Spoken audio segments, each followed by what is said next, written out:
os irmãos nesta segunda noite aqui em Saquarema. Amém. Amém. Estamos confiando na ajuda do Senhor para continuar e considerando as coisas que ontem à noite começamos. Vamos a orar a nosso Senhor, vamos a confiar-nos nas suas preciosas mãos. Vamos expressar a Ele nossas petições. Obrigado.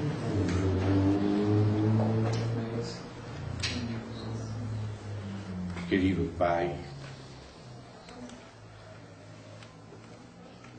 no precioso nome do Teu Filho Jesus Cristo,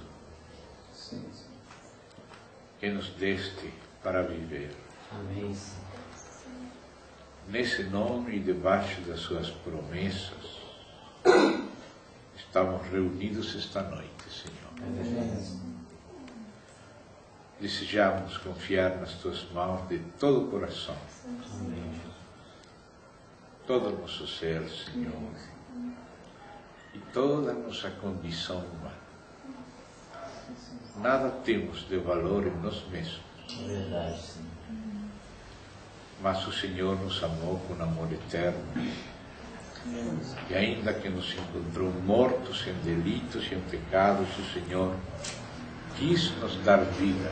Obrigado, Senhor. O Senhor nos visitou para nos dar vida, Amém. nos dar a sua mão, nos redimir, Senhor. Obrigado, Senhor. Obrigado. Nós cremos em Ti, Te recebemos. Amém. Temos levantado nossos olhos a Ti na fé, Amém. porque o Senhor, na sua bondade, nos chamou.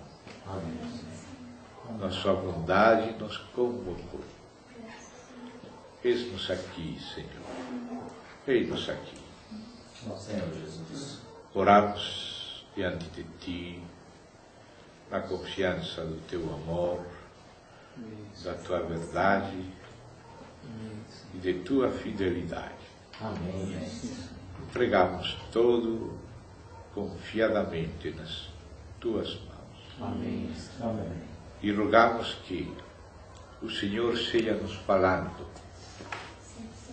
a Sua palavra e nos tocando com Seu precioso Espírito, dando vida a nossos espíritos, Senhor. Amém. Iluminando também os olhos de nosso entendimento. Deixamos tudo que somos e nossa naturalidade nas Tuas mãos. Amém. E recebemos de Ti, Senhor, Teu santo presente, Teu santo Filho, Teu santo Espírito, Tua santa vida, Tua santa luz. Move-te entre nós conforme Te praze, Senhor. Confiamos no Teu socorro, Amém. que seja para a Tua glória. Amém.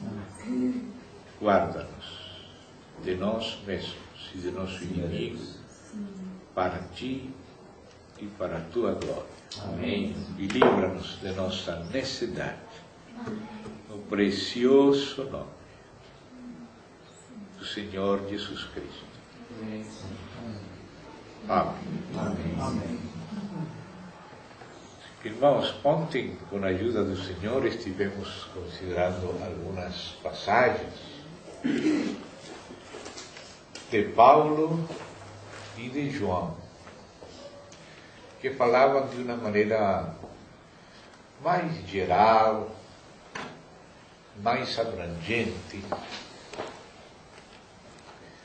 E hoje precisamos descer, vamos dizer, precisamos descer da visão panorâmica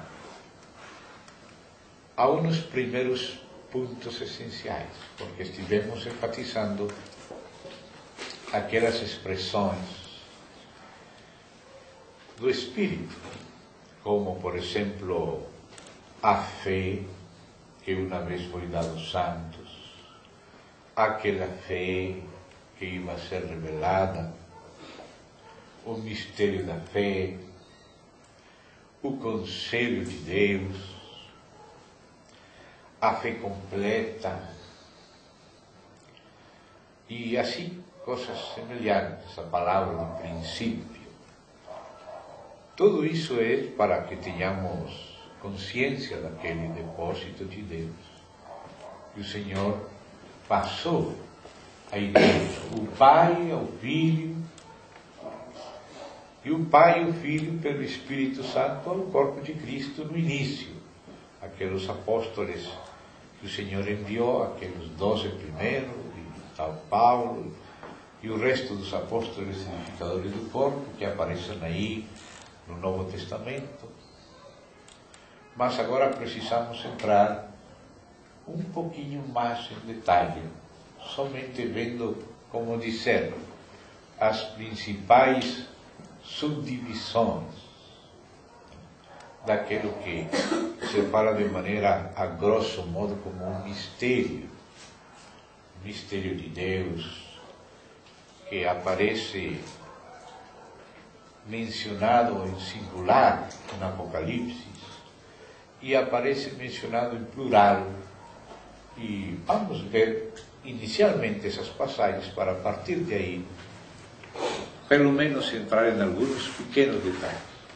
Então vamos a Apocalipse, capítulo 10, verso 7, a ver essa expressão inicial, que foi a expressão escolhida pelo Espírito para resumir algo muito grande. E começamos pelo resumo e pela visão panorâmica, porque todas as partes têm razão de ser num contexto do todo. Bem? Precisamos do todo, para que cada parte tenha seu significado, porque o todo é que nos dá equilíbrio. Amém? Então, vindo esse todo, aqui neste verso, vamos ler ele, Apocalipse 10. Apocalipse capítulo 10. Verso 7. Mas, nos dias da voz do 7º anjo, lembremos que o livro que foi entregue ao Cordeiro da parte do Pai era um livro que tinha 7 selos. Quando o 7º selo foi aberto, 7 trombetas foram entregues a 7 anjos. Portanto, aquelas 7 trombetas, poderíamos dizer, são parte do 7º e último selo. E a 7ª trombeta é a última das 7 que aparecem no 7º selo, incluem, como vimos em Apocalipse, noutra conversa, a conclusão do mistério. E aqui diz precisamente assim: mas nos dias da voz do 7º anjo. Imagina as 7 trombetas dentro do último selo. Amém? Então diz, nos dias da voz do 7º anjo, quando ele estiver para tocar a trombeta, cumprir-se-á então o mistério de Deus, segundo ele anunciou a seus servos, os profetas. Então, são expressões chaves escolhidas pelo próprio Espírito, e essas são palavras celestiais, nem sequer são palavras de João. Você vê que no verso 5 diz, então o anjo que vi, e também este anjo aqui, não era qualquer anjo, era o anjo do pacto, com face de leão, rodeado do arco-íris, cuja voz são 7 trovões, que não foi permitido a João escrever, não é o anjo comum. Então disse, o anjo que via em pé sobre o mar, sobre a terra, levantou a mão direita para o céu e jurou por aquele que vive pelo século dos séculos, o mesmo que criou o céu e a terra e o mar e tudo quanto neles existe, já não haverá demora. São palavras celestiais, com juramento. Mas, ou seja, agora chegamos ao verso 7, nesse contexto do céu. Então, é o céu que usa esta expressão. A primeira chama a atenção a meus irmãos. O mistério de Deus cumprir-se-á então. A Bíblia está cheia de mistérios e também foi escrita em um tempo que outras pessoas também falavam de mistérios. Mistérios na religião já vem desde tempos antigos, os egípcios falavam de mistérios, de fato a nova era de agora, e a maçonaria está cheia dos mistérios do Egito. Essa nova era é a antiga era de novo, a era pagã, os mistérios da Babilônia, os mistérios do Egito, os mistérios hindus, são os mistérios das religiões pagãs, dos enganos de Satanás às nações. Não são os verdadeiros mistérios de Deus. Mas aqui fala do mistério de Deus. Ou seja, que o assunto essencial, o ponto em questão, é o próprio Deus. Se trata de conhecer a Deus, por revelação de Deus, e por Deus quer compartilhar a sua vida e natureza conosco. Então, o próprio céu acunhou esta frase: cumprir-se-á então o mistério de Deus. O assunto é o próprio Deus. Todas as demais coisas só têm explicação no contexto de sua relação com o próprio Deus. Nada mais tem sentido senão em relação com Deus. Vamos dizer que Deus é o ápice no qual se reúnem todas as coisas, e as coisas só têm sentido, só têm explicação e realização em relação com o próprio Deus. Amém. E depois diz essa segunda frase aí, segundo ele anunciou a seus servos, os profetas.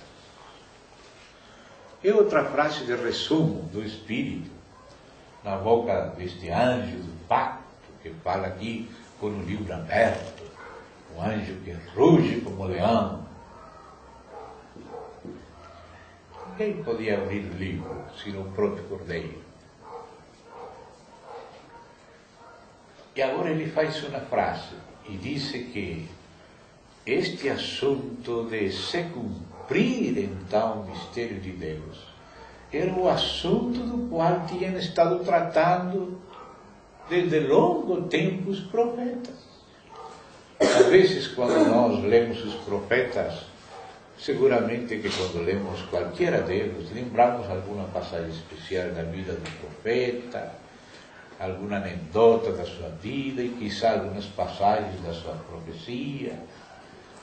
Mas aqui, com esta expressão, segundo ele anunciou a seus servos, os profetas, ou seja, os escritores da Bíblia. Aqui está o céu, resumindo, de que tratava a Bíblia. Qual é o assunto da Bíblia? Qual é o assunto dos profetas, que escreveu desde o primeiro lá todo o Pentateuco, logo. Também Samuel continua escrevendo o livro de Juízes, usando até escrito do próprio Josué. Isso está escrito em Crônicas. No livro das Crônicas nos fala que foi Samuel que escreveu aquelas histórias antigas de Israel, depois do Pentateuco, que estão incluídas junto com o escrito de Josué, acrescentados ao Pentateuco. Veio Samuel, escreveu, e depois continuou outro profeta como Natã, e ainda um outro que viveu até o tempo de Salomão, e que até escreveu acerca de Salomão e Roboam, que foi grande. Gostaria que vocês pudessem ver essa frase comigo para compreender a que eu me estou referindo melhor. Vamos lá para Crônicas. Vamos lá nesse precioso livro de Crônicas, que está, como dizer, nos finais quase dos chamados livros históricos. Tem primeiro e segundo de Crônicas. Aí no final do capítulo, do livro primeiro, no capítulo 29, gostaria que vocês se familiarizassem bem com estas expressões aqui. No final do livro primeiro das Crônicas. Vou ler desde o verso 29 e 30, para que os irmãos percebam tudo o que dizem por alguma razão o Espírito. Os atos, pois, do rei Davi, assim os primeiros como os últimos. Vocês lembram onde aparecem inicialmente esses atos de Davi? Aparecem nos livros de Samuel. O primeiro livro de Samuel fala da história de Samuel, e o segundo livro de Samuel introduz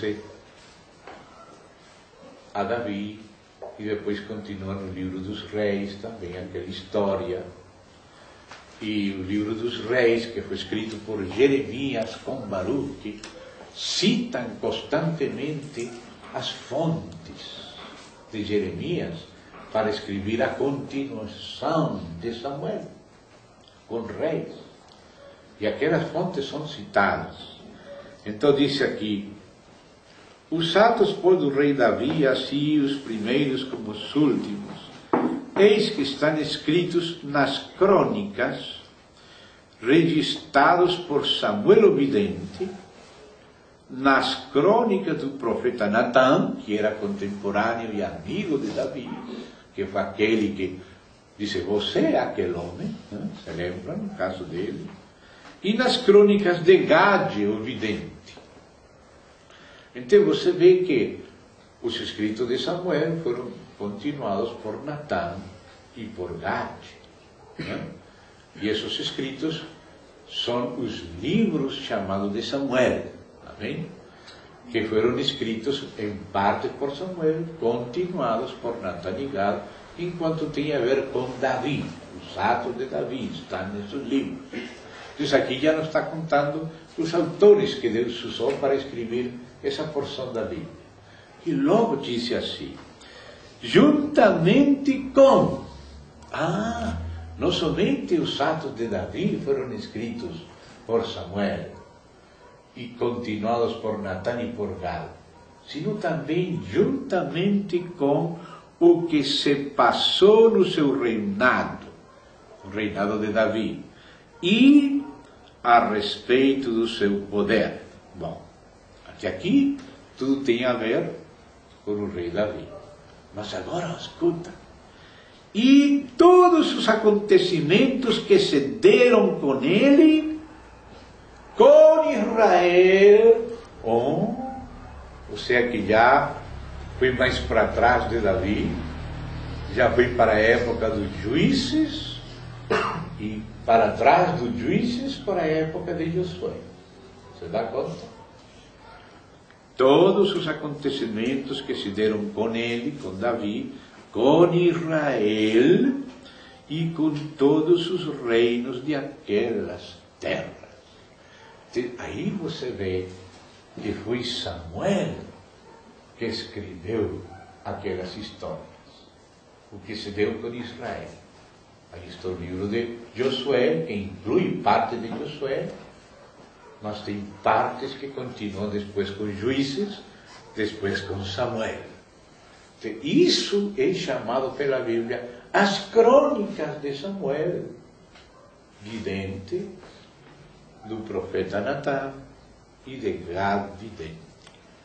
Então você vê que essas obras, que hoje são chamadas históricas, foram escritas por profetas ungidos.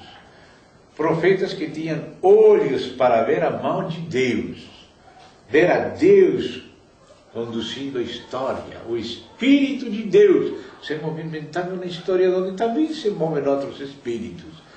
Mas os olhos dos profetas estavam seguindo. Por isso estes livros, na própria Bíblia, não são chamados de históricos, sendo sim históricos, mas na Bíblia estes livros são chamados Nebiim. A Torá é o Pentateuco, desde Gênesis até Deuteronômio, a Torá.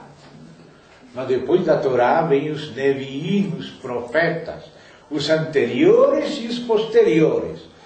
Os chamados profetas anteriores são de Juízes, de Josué, Juízes e Samuel e Reis. Esses livros são chamados de profetas porque foram escritos por profetas. Tudo o que aconteceu com Israel e os reinos daquelas terras naquela época, antes de Davi, foram escritos por Samuel e por Natã e por Gad. Reis já foi continuado por Jeremias, com a ajuda de Baruque.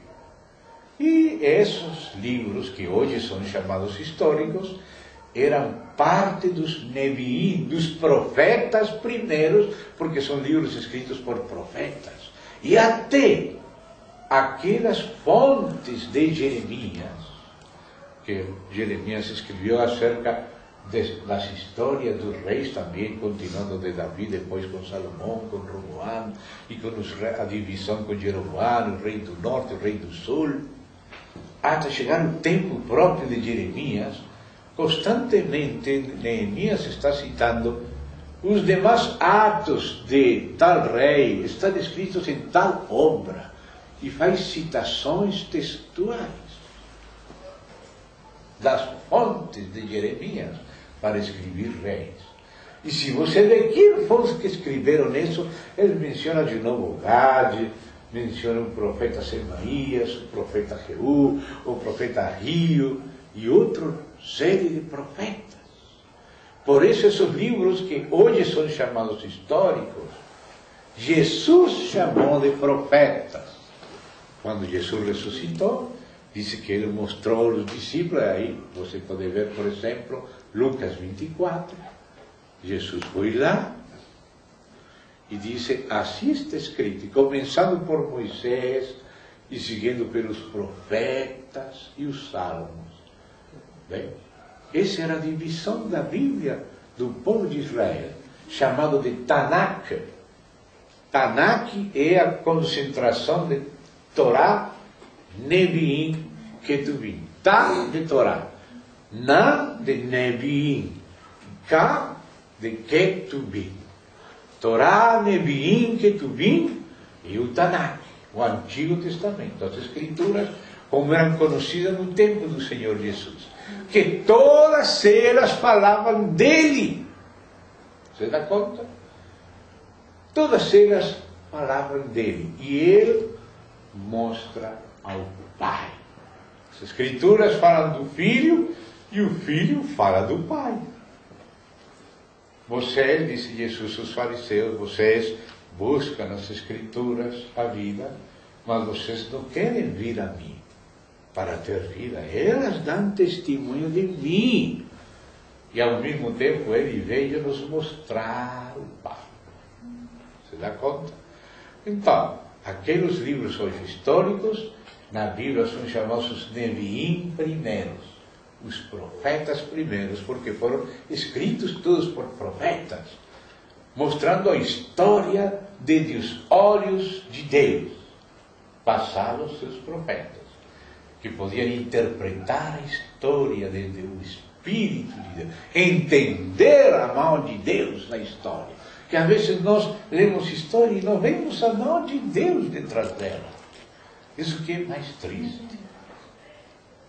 Mas depois daqueles profetas anteriores, o primeiro, vieram os outros profetas chamados Isaías, Jeremias, Ezequiel, os 12, aqueles chamados por nomes menores, eram chamados por eles os 12 profetas menores. E depois dos profetas primeiros e postreiros, os Neviim, vinham os Ketuvim, os escritos, agiógrafos, como Salmos, como Jó, como Provérbios, como Correlé do Eclesiastes, Cântico dos Cânticos e outros livros. Tudo isso era a Tanakh, Torá, Neviim, Ketuvim. Por que fiz esta digressão?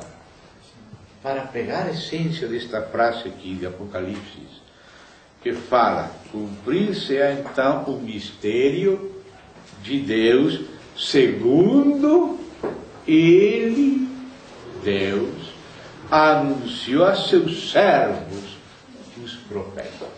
Então, qual é o assunto dos profetas? Qual é o assunto da Bíblia? Qual é o assunto de Cristo? O mistério de Deus. É o próprio Deus sendo vindicado das mentiras e distorções de Satanás ao longo da história. Satanás mentiu ao homem desde o princípio. Quando falou com Eva, com que Deus disse que não pode comer de toda árvore do bem e do mal, ele sabe que o dia que vocês comerem dele, serão abertos os vossos olhos. Então ele começou a distorcer a Deus, a acusar a Deus, a apresentar a Deus como se Deus não quisesse o bem do homem. E por isso o nome do diabo, dado pelos que adoram nele, de Lúcifer, portador de luz, porque ele pretende se passar por aquele que trouxe a luz aos homens, quando realmente ele veio a enceguecer o nosso entendimento. Quem realmente é a luz, não é Lúcifer, é Cristo, Filho de Deus. Ele que é a verdadeira luz, a luz verdadeira.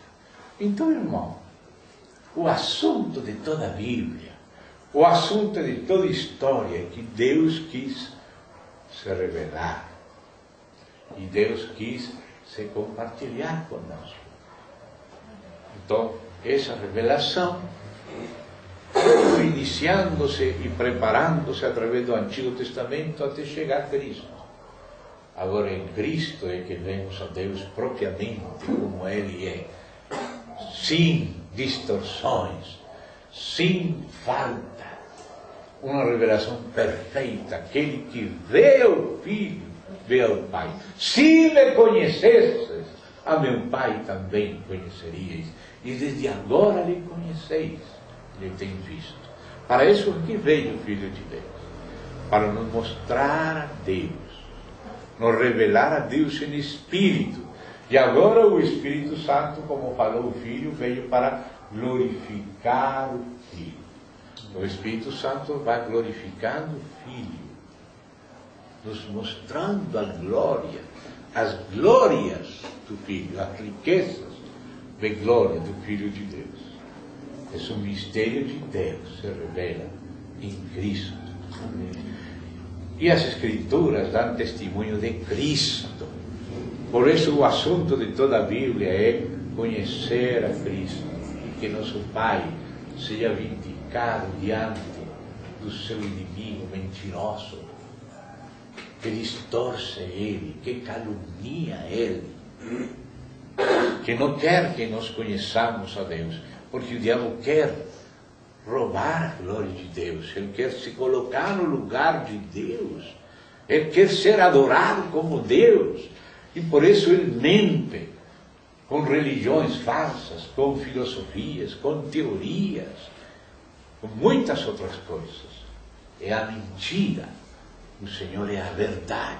Amém. Assim como existe a verdade maiúscula, existe a mentira maiúscula, feita de muitas mentirinhas, uma detrás de outra, porque sempre, para justificar uma mentira, tem que criar uma outra, e o mundo está cheio de vozes de mentira, espíritos mentirosos, detrás de religiões, detrás de filosofias, detrás de teorias, às vezes com aparência científica, mas que é a mentira do diabo, para nos roubar Deus. O diabo quer nos roubar Deus, que nos perdamos a Deus, para ter a Ele por Deus. Isso que Ele está fazendo no mundo. Mas Apocalipse é o livro da conclusão. Bem? E esse livro tem 7 selos. Quando esses 7 selos sejam abertos, e essas 7 trombetas, que são do 7º selo, sejam tocadas, o mistério de Deus cumprir-se-á. O mistério próprio de Deus, a verdade de Deus. Então o Senhor escolheu a igreja para manifestar a multiforme sabedoria dele ante principados e potestades. Nossa igreja só pode ver em Cristo e só pode ver no Espírito. Se aqui esta frase que aqui é tão pequena, veja, irmão, realmente tão rica, e toda a história bíblica está escondida aqui nesta frase. Nos dias do 7º anjo, o anjo celestial que haveria de tocar esta trombeta, disse: cumprir-se-á então o mistério de Deus. No livro de Zacarias também fala assim: então Javé será um, e um será. E ontem lembrávamos aquelas palavras de Abacuque: as nações trabalharam em vão somente para o povo, porque a terra será cheia do conhecimento da glória de Deus. Deus será vindicado, como foi vindicado no coração do seu Filho.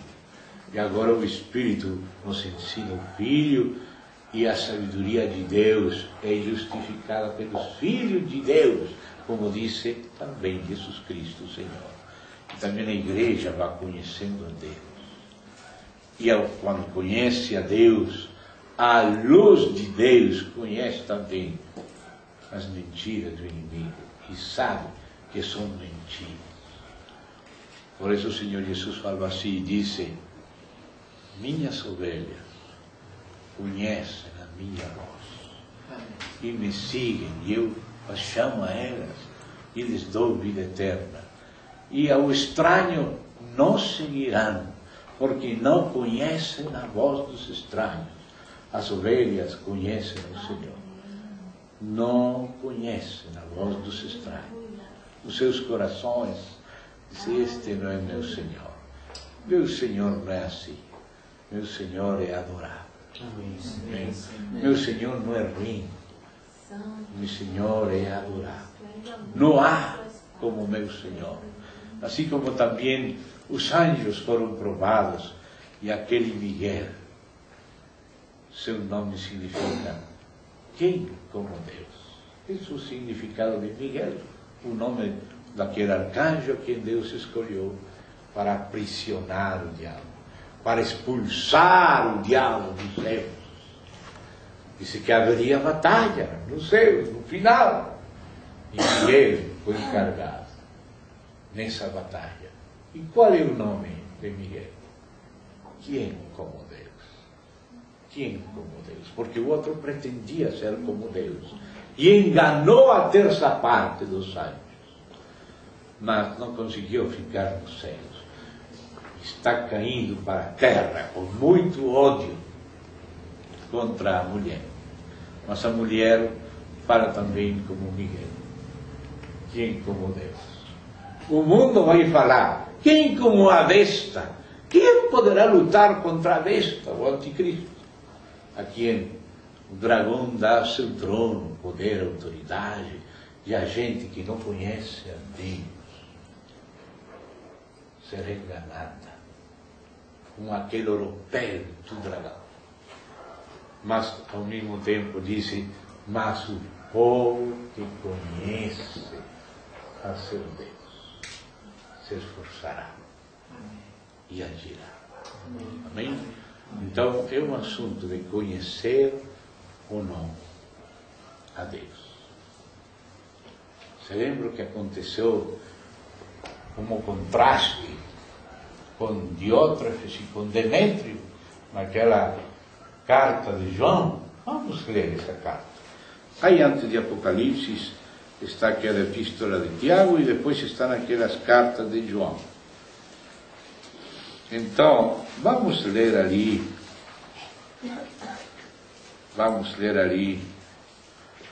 na terceira epístola de João, um contraste. Vamos ler um contraste e vamos colocar atenção a certas expressões do Espírito acá, neste contexto. Terceira de João, vou ler desde o verso 5 e até desde o verso 4. Pois já, irmão, me perdoa. Vamos ler tudo a carta mesmo, que é bem curtinha, não há problema acrescentar 2, 3 versos. Vamos ler tudo.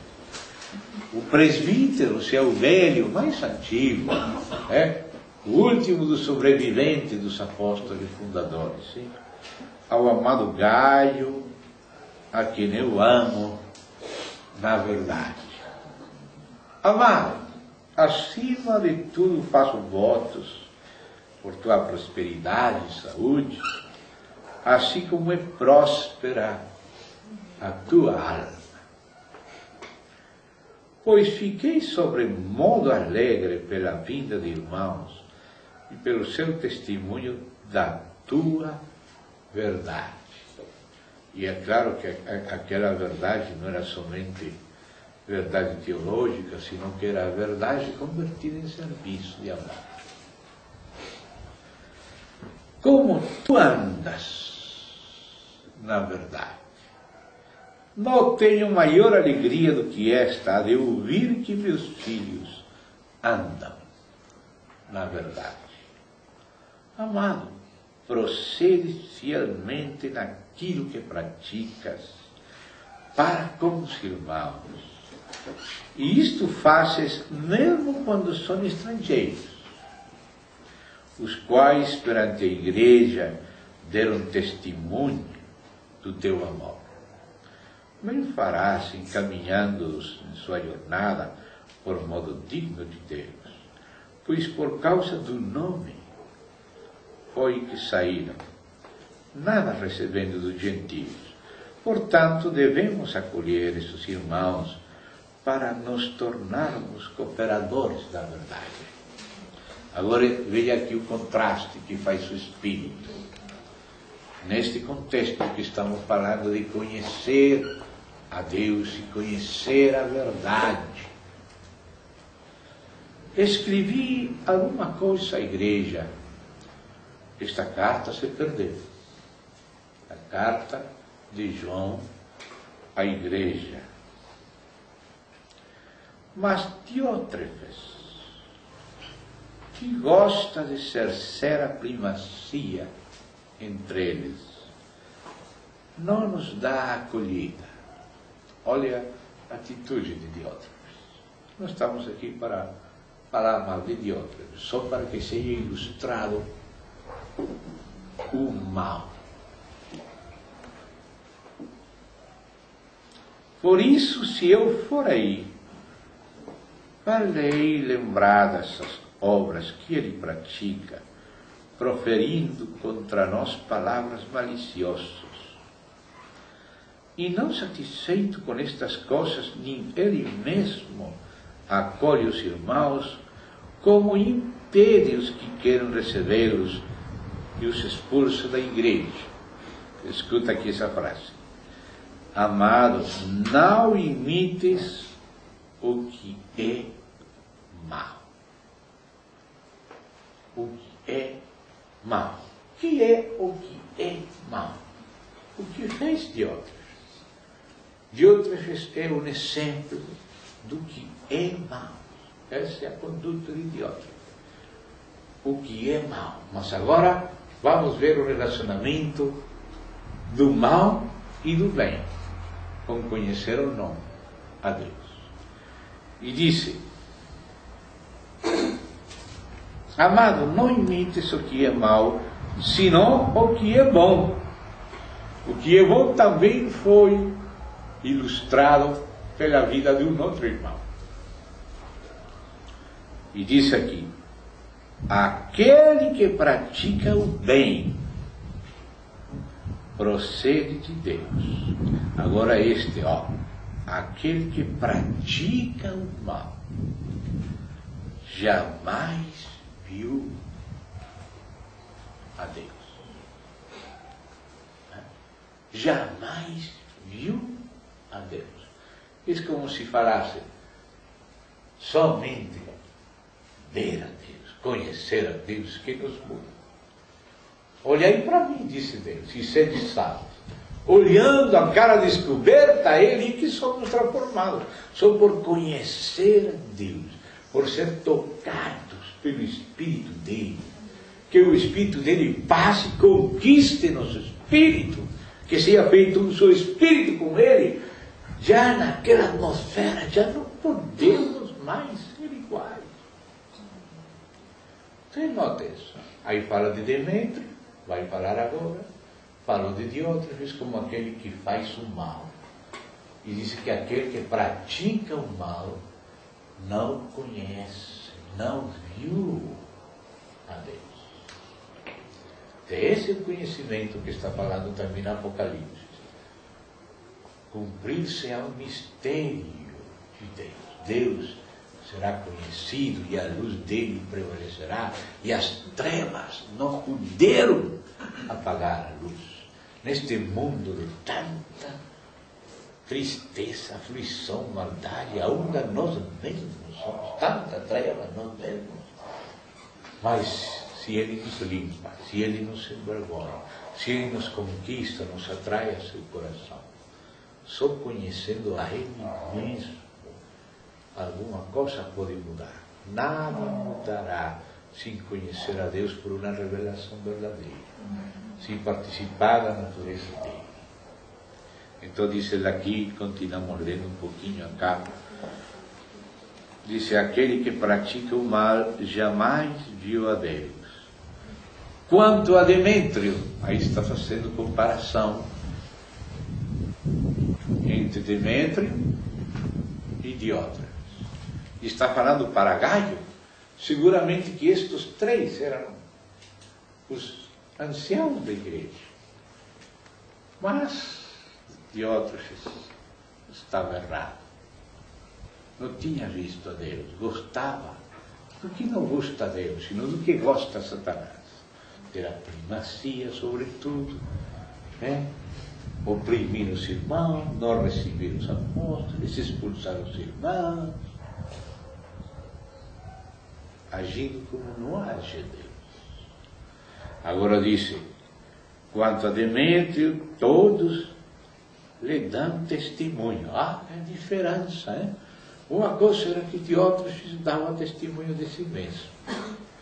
Mas no caso de Demétrio, os outros eram que defendiam a Demétrio. Os outros que conheciam davam testemunho de Demétrio. Diz aqui: até a própria verdade. Que precioso.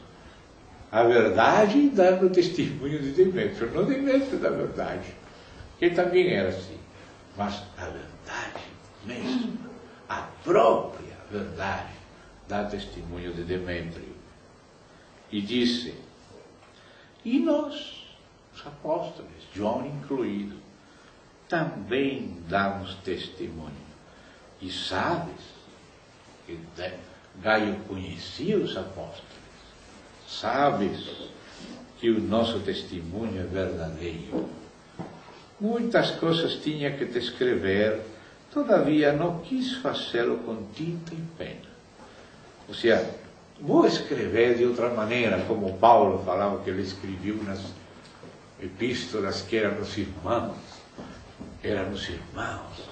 formados por Paulo, as epístolas, enviadas por Cristo através da mão de Paulo. Agora disse a mesma coisa João: não quis fazê-lo com tinta e pena, pois em breve espero ver-te, então conversaremos de viva voz. A paz seja contigo, os amigos, que ambiente tão diferente, os amigos, esse Deus. Deus poderia dizer: quero muitos servos, mas ele falou: não vou mais vos chamar de servos, porque o servo não sabe que seu Senhor faz. E o Senhor quer, não é somente servos, Ele quer amigos. Eu vou chamar amigos, porque todas as coisas que eu vi do meu Pai, elas tenho revelado. Com os amigos você pode falar cara a cara. Amém? Amém. Então isso é Deus. Deus é uma trindade. Os amigos te saúdam. Saúda os amigos, nome por nome. Cada o nome por nome.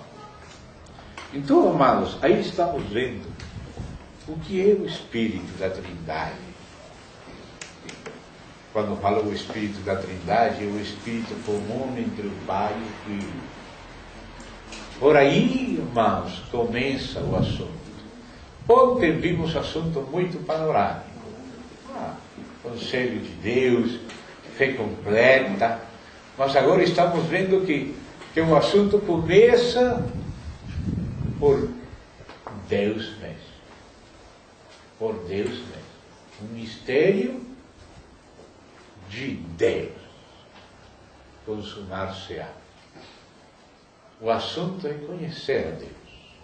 O assunto é ser como é Deus, pela ajuda do seu Espírito, por participar com Ele. Acho que o que mais deseja nosso coração é de conhecer e pedir a Ele que sejamos como Ele é. Não ficar contentes com nós, senão, já que começamos a ser atraídos por Ele, que é o imã que nos atrai, somos atraídos para ser transformados na medida que conhecemos a Ele de verdade, em espírito e em verdade. Esse é o assunto-chave da Bíblia. O mistério de Deus. Todas aquelas nuvens de obsessões religiosas vão sendo dissipadas. Todas as mentiras, tanta coisa, tantas vozes, tantas confusões, tantos enganos. E a luz verdadeira vai prevalecer. O dia já alumbra e as trevas são passadas quando vamos conhecendo a Deus. Amém? O mistério de Deus cumprir-se-á como Ele anunciou a seus servos, os profetas. Todos os escritores da Bíblia tratavam deste único Deus, revelado por seu Filho e compartilhado por o Espírito comum do Pai e do Filho, que é o Espírito do Pai e o Espírito do Filho. Assim é conhecido na Bíblia. O Espírito Santo é o Espírito que tem em comum o Pai e o Filho. Irmão, por aí começa todo. Por aí começa todo. Já a partir de aí vem o demais. Então vamos a Colossenses. Vamos lá, no capítulo 1, já chegando no capítulo 2 da epístola que Paulo escreveu aos Colossenses. Vamos aterrissando, como os aviões vão descendo das nuvens uns pouquinhos. Colossenses. Vou ler, sim, no final do capítulo 1 e começando no capítulo 2. Vou ter que correr, porque realmente não poderíamos nem terminar, se vamos só estudar o final do capítulo 1, não daria esta reunião. Bom, vou correr. Mas vou ler desde o verso 24. 1:24. Pongamos muita atenção. Agora me regozijo nos meus sofrimentos por vós, e preencho o que resta das aflições de Cristo na minha carne, a favor do seu corpo, que é a igreja. Não vou entrar nisso. Da igreja me tornei ministro de acordo com a economia da parte de Deus. Dispensação aqui é uma tradução parcial da palavra economia, que é muito mais larga que dispensação. Economia é uma transliteração da palavra oikonomia, que está no original. Economia da parte de Deus que me foi confiada a vosso favor. Já ontem nos detivemos que o que foi confiado é a economia. O que é economia? É aquele arranjo administrativo que toma os bens, aquele maiordomo, mordomia também é, em Lucas 16, aquela parábola do mordomo. Aquela palavra mordomia também no grego é economia. Então disse que havia um rei que tinha seus bens, e ele entregou seus bens àquele maiordomo para que ele alimentasse a casa dele, a família. A economia significa tomar certos bens. Quais são esses bens? Os bens do Pai, que estão todos no Filho e todos no Espírito, tem que ser administrados à casa de Deus, para alimentar a casa de Deus. Então, tudo isso é uma mordomia, uma dispensação, uma administração, ou seja, uma economia. O que Deus colocou em nossas mãos é a economia. Por exemplo, hoje estamos na economia de Dilma Rousseff, aqui no Brasil. Todo o Brasil foi colocado nas mãos dela, e ela tem que dar as diretrizes, o que fazer com os bens do Brasil, para produzir o que para os brasileiros. Então existem muitos partidos, cada partido tem sua própria economia.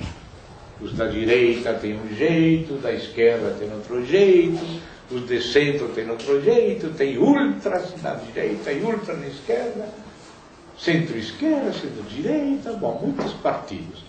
Cada um promete fazer alguma coisa com a direção do país. Bom, assim como existe a economia Rousseff, a economia Lula, existiu aquela economia de Cardoso, verdade? E aquelas outras dos militares, e outras de Kubitschek, e muitas outras, verdade? Você entende que é uma economia, um arranjo. Bom, existe a economia de Deus, existem os bens de Deus, para ser dispensados segundo certo arranjo, para produzir a prosperidade dos cidadãos.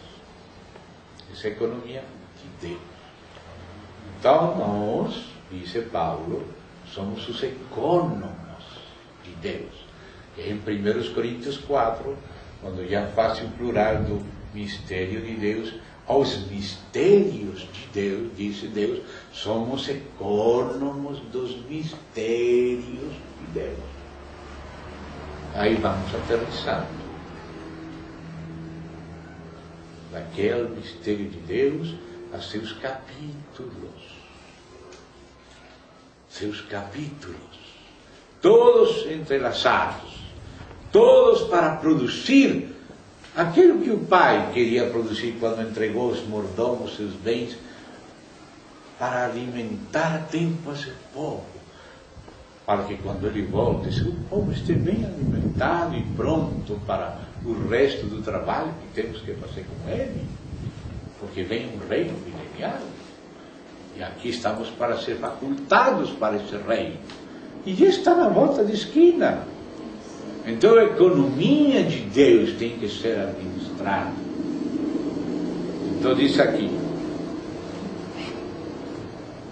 verso 25, da qual, ou seja, da igreja, Colossenses 1, 25, me tornei ministro de acordo com a economia. Olha que importante frase. Ministro de acordo com a economia. Não pode um ministro separar seu ministério como se fosse uma republiqueta independente e fazer as coisas à sua maneira. Não pode. Tem que estar nas diretrizes da que foi regida agora para regir a economia. E nenhum de nossos ministérios pode estar separado da cabeça, do ungido, encarregado de dirigir a economia do reino de Deus, e é Cristo. Então diz aqui, da parte de Deus que me foi confiada a vosso favor. A economia sempre a favor daqueles que recebem do Senhor. E escuta essa frase aqui, para dar pleno, se lembra que ontem falamos de completar a fé da igreja? Agora escuta essa frase aqui, porque essa é uma continuidade. Diz assim, para dar pleno cumprimento à palavra de Deus. 2 pontos. Então, note que a palavra de Deus completa, toda a palavra de Deus tem um cumprimento.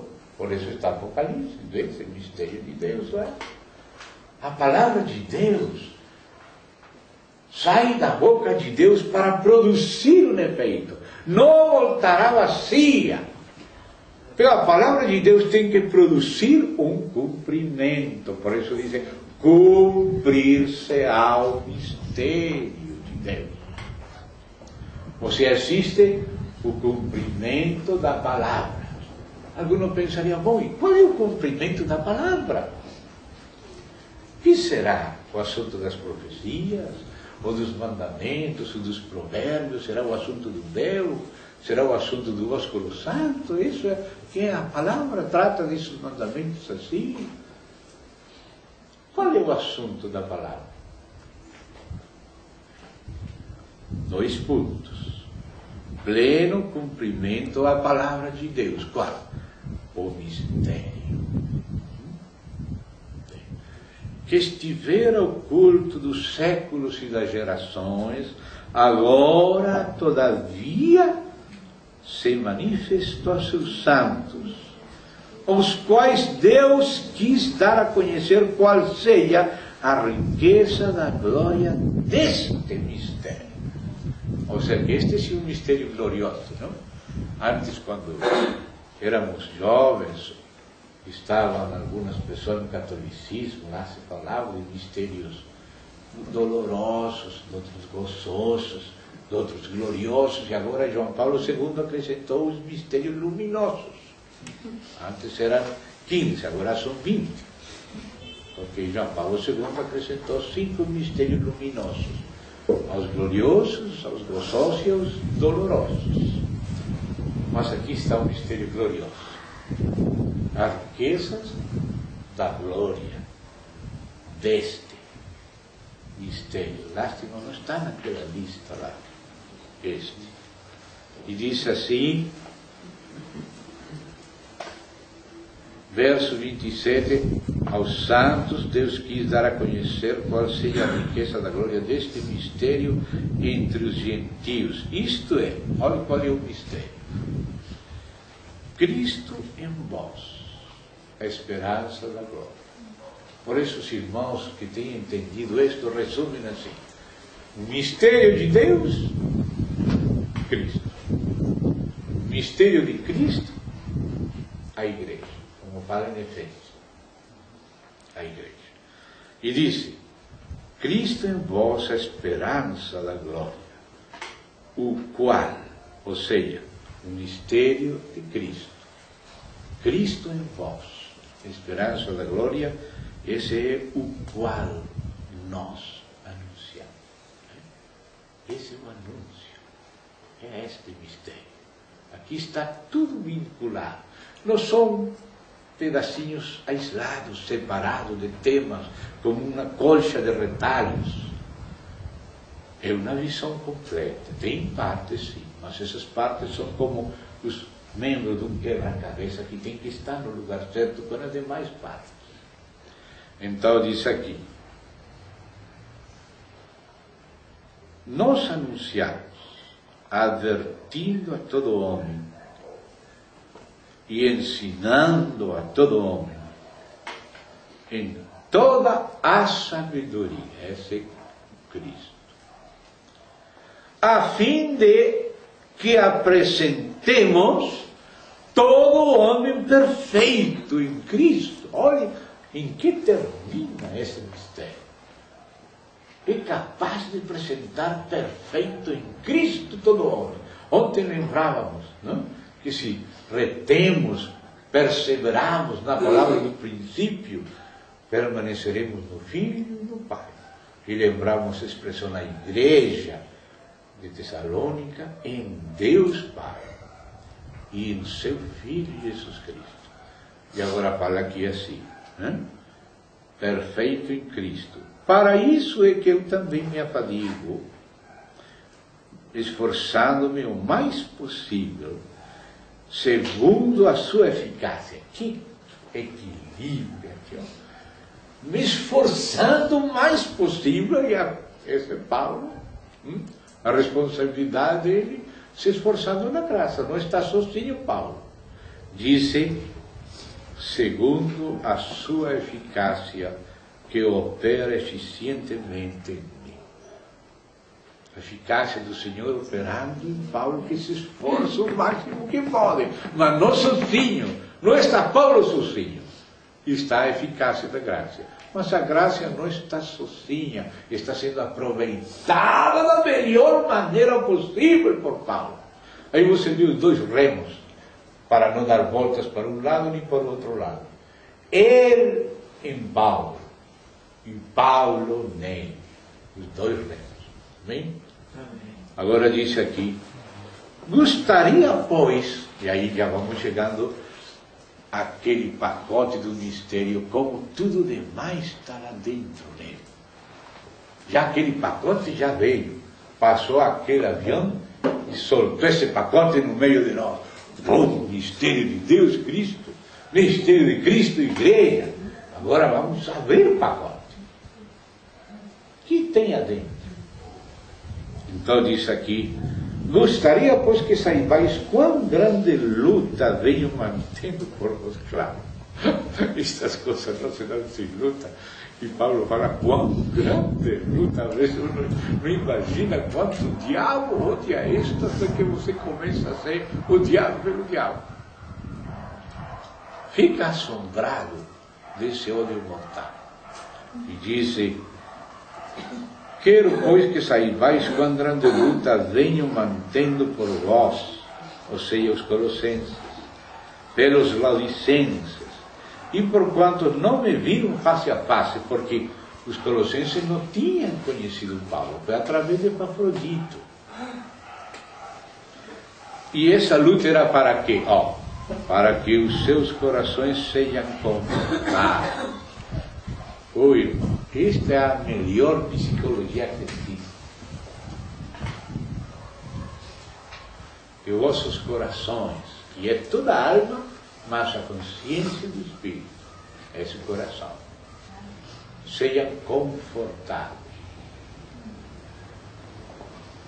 vinculados, os corações vinculados, que é algo mais profundo que a unidade do Espírito, porque a unidade do Espírito já existe, mas existe para nos conduzir à vinculação dos corações em amor, que é a unanimidade, um só coração e uma só alma, unanimidade que além de unidade.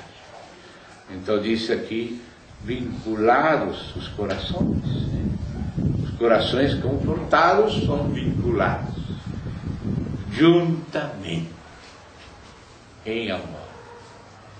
E tenham toda a riqueza da forte condição do entendimento. Olha isso. Entendimento traz condição. Forte. Esse é fé. Forte condição do entendimento. Entendimento espiritual. É acerca de que este entendimento?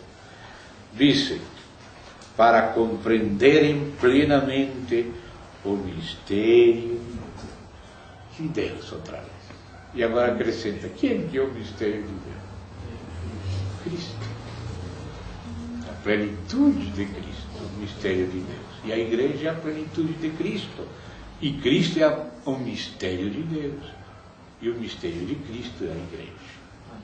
Esse é o assunto, se dá conta? Esse é o assunto. E agora continua e disse aí, em quem, ou seja, no mistério de Deus Cristo, todos os tesouros da sabedoria e do conhecimento estão ocultos. Ou seja, que ali, nesse pacote, estão todos os tesouros. Agora é um botim que conseguiu ele para nós, deixa o botim para nós temos que começar a abrir aquele pacote que ele deixou para nós. Nós estávamos com fome aqui, morrendo de fome, e passou o avião, deixou aquele pacote. Aleluia. Que alegria, não? Amém. Em Colômbia isso é muito comum por causa das guerras lá. Eles são figuras. Assim digo, para que ninguém vos engane com raciocínios falácios. Como é possível raciocínios que são falácios? Tudo parece uma armação, parece bonita nossas ovelhas. Alguma coisa falta aqui, tem algum sabor estranho. A falácia, certo raciocínio. As ovelhas que conhecem ao Senhor não conhecem a voz dos estranhos. E disse, pois embora ausente quanto o corpo, contudo em espírito estou convosco. Paulo sabia em seu espírito, que é o espírito de Paulo, mas como o espírito de Deus que é onipresente, que está em todas partes, que conhece tudo à luz verdadeira. Ele pode comunicar ao nosso espírito alguma coisa que esteja acontecendo em outro lugar. Seja boa. Paulo tinha alegria no coração. Disse que ele, no espírito dele, percebia a boa ordem dos irmãos. A boa ordem da igreja. Mas quando tem alguma coisa perigosa, também se percebe. E isso os que experimentam sabem. Então Paulo aqui fala disso, que é para ser compreendido no ambiente da igreja. Embora ausente quanto o corpo, contudo no espírito estou convosco, alegrando-me e verificando. Verificar as coisas em espírito. Verificar as coisas em espírito. Verificando a vossa boa ordem e a firmeza da vossa fé em Cristo. Ora, como recebestes a Cristo Jesus, o Senhor, assim andai nele radicados e edificados e confirmados, esses carinhos aí, radicados, edificados, confirmados na fé, tal como fostes instruídos, crescendo em ações de graça. E aí é que fala, cuidado que ninguém vos venha enredar com sua filosofia e vãs sutilezas, conforme a tradição dos homens, conforme o rudimento do mundo, e não segundo Cristo. Aí começa a falar que a religião, a religiosidade são o rudimento do mundo, mandamentos exteriores, quadriculando as pessoas, ou seja, que não coma, não veja, não faça. A gente que trata de agradar a Deus na base dessas coisas. sim conhecer a Deus, em espírito e em verdade. Então, irmão, aí vamos vendo como vai aterrissando esse conselho todo de Deus, essa fé completa, é acerca do mistério de Deus, que é Cristo. O mistério de Cristo é a igreja. E todos os tesouros da sabedoria estão aí. Aí está todos os mistérios de Deus, que já são capítulos do mistério de Deus. Em Coríntios, 1, capítulo 4, aí vocês podem ver, eu estou sem relógio, mas estamos na hora, verdade? Bom, aí no capítulo 4 você vê como passa do plural, do singular ao plural. 1 Coríntios 4 diz Paulo: assim, pois importa que os homens nos considerem como ministros de Cristo e dispenseiros, é a palavra que falávamos, econômicos, dos mistérios de Deus. Mistérios de Deus. Aí passou, 1 Coríntios 4 passou do singular, mistério de Deus, ao plural, mistérios de Deus. Isso quer dizer que esse grande mistério tem capítulos, tem partes, coisas que têm a ver com o Pai, com o Filho, com o Espírito, antes da criação, com o propósito eterno, com a eleição, com a presciência de Deus. Que tudo isso é Deus em exercício, Deus amando com amor eterno, conhecendo, planejando, escolhendo, predestinando, ordenando, decretando, provegendo no coração dele. Depois criando. E ainda sabendo a rebelião que viria nos céus e na terra, e o plano que ele teria que fazer para reparar o mal que foi introduzido no universo através da inveja e maldade do seu inimigo, e como nos atingiu e como nós participamos com o seu inimigo, nos tornando também inimigos dele, e como ele teve que vir para nos salvar ainda de nós mesmos, de nossa própria inimizade. E aí começar a nos perdoar, nos regenerar no espírito, nos renovar a nossa alma, nos transformar através da renovação, nos configurar a Cristo, nos vincular uns com outros como pedras de uma mesma casa. Aí vem todas aquelas chamadas matérias da teologia sistemática, que não são para tomar somente em sentido intelectual, sino para abranger os capítulos. Tudo que tem a ver com Deus mesmo, com o seu propósito, com sua criação, com o diagnóstico da queda, do mal, do pecado, como isso afetou todo o nosso ser, e como tudo isso tem que ser tratado por Deus, a parte do Pai que falou, façamos o homem, a nossa imagem, a parte do Filho, aí nesse façamos, a parte do Espírito, no façamos de Deus, e até a parte nossa, porque Ele quer fazer conosco, não apesar de nós. Ele quer nossa colaboração. É como um casamento. Parlei, ajudadora, que lhe seja idônea.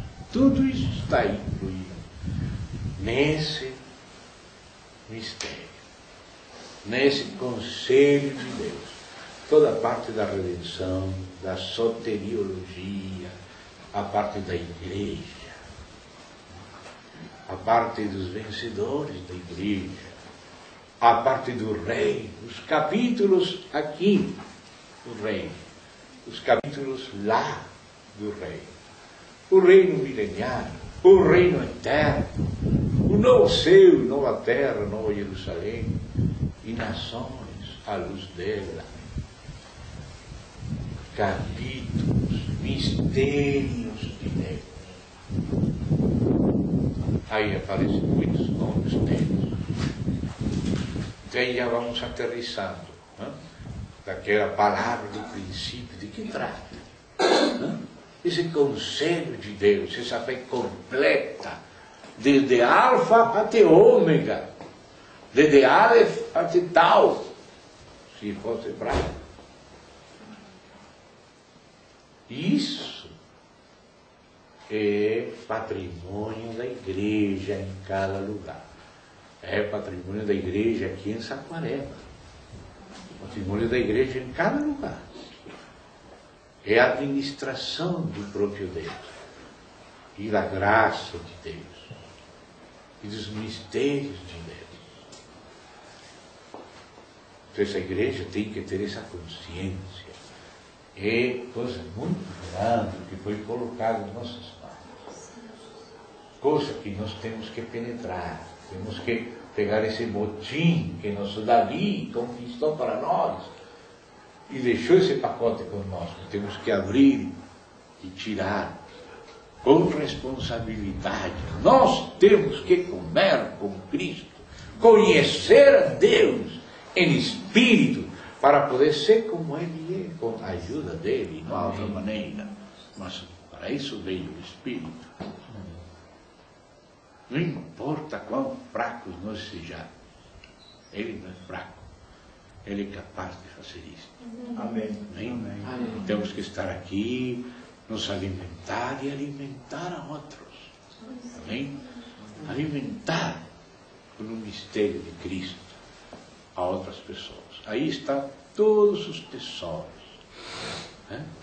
A multiforme sabedoria de Deus a ser exposta pela igreja da parte de Deus, de maneira espiritual, de maneira que a igreja avance e as portas do Hades retrocedam, porque as portas do Hades não prevalecerão contra a igreja, que só é edificada na própria revelação de Cristo. Não há nada que possa edificar a igreja, senão a formação de Cristo. A revelação de Cristo, que é a formação de Cristo. Isso que edifica a igreja, espiritualmente. A edificação de igreja não são edifícios exteriores. A edificação de igreja é Cristo formado na igreja. Irmão, vamos parar aqui. Vamos agradecer ao Senhor. Vamos confiar que o Espírito Santo nos conduzirá na realidade de todas estas coisas, que Ele não quer que sejam só palavras, mas palavras de vida. E a vida é Ele. Amém. Senhor, como agradecemos a oportunidade que nos concedes de nos reunir pelo santo nome. Amém. Senhor, estamos abertos ao sopro do Teu Espírito, ao hálito do Teu Santo Espírito que vivifica e conquista nosso espírito, e introduz Ele no Teu furacão, Amém. que é como galáxias que dançam no espaço infinito, Senhor. Conquista-nos, Senhor.